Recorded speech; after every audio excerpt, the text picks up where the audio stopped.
নাসিরউদ্দিন পাটোয়ারি উনি উদ্দেশ্য প্রণোদিতভাবে জননন্দিত নেতা, বারবার নির্বাচিত জনগণের নেতা মির্জা আব্বাস সাহেবকে হেয় প্রতিপন্ন করার জন্য বিভিন্ন সময় বিভিন্ন কিছু বলতেছিলেন। এবং সর্বশেষ আপনারা দেখেছেন যে নিউজ আপনার 969 এবং টিএসটিতে উনি বলেছেন যে উনি নাকি প্রমাণিত চাঁদাবাজ। এইরকম কথায় আমরা ব্যথিত। এবং রমনা থানার বিএনপির সভাপতি আমার পাশে যিনি দাঁড়িয়ে আছেন মোহাম্মদ আশরাফুল ইসলাম, উনি অনেক পূর্ব থেকেই আব্বাস ভাইয়ের সাথে রাজনীতির সাথে জড়িত, উনি ব্যথিত এবং আমরা সবাই ব্যথিত। এবং ওনার সাথে পারিবারিক যোগসূত্র বহু পূর্বে থেকেই, রাজনীতিকের বাইরেও ওনার সাথে পারিবারিক সম্পর্ক, যার জন্য উনি ব্যথিত হয়ে উনি আদালতে শরণাপন্ন হয়েছেন।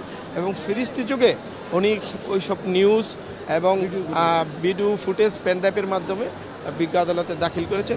বিজ্ঞ আদালত সব কিছু পর্যালোচনা করেছেন, অনেক সময় নিয়ে উনি পর্যবেক্ষণ করে যখন দেখেছেন যে বাদীর আর্জিতে যা লিখা এটা সপক্ষের ডকুমেন্টসগুলো উনি অ্যানালাইসিস করেছেন, করে দেখে তারপর উনি আসামির বিরুদ্ধে সমন ইস্যু করে, মামলা আমলে নিয়ে আসামির বিরুদ্ধে সমন ইস্যু করেছেন। 500 এবং 504 দ্বারায় সমন ইস্যু করেছে। ইতিপূর্বে এই নিউজ ছাড়াও উনি আগে পরেও পাগলামি কথাবার্তা বলেন, উল্টাপাল্টা কথা বলেন, যেটা সাধারণ জনগণ বিব্রত হয়। সাধারণ জনগণ এরকম কোনো একটা দেশের নাগরিকের কাছে এরকম কথা আশা করে না। উনি একজন এমপি প্রার্থী ছিলেন, একজন সাধারণ নাগরিকও এরকম কথা বলা উচিত না একজন নাগরিককে নিয়ে।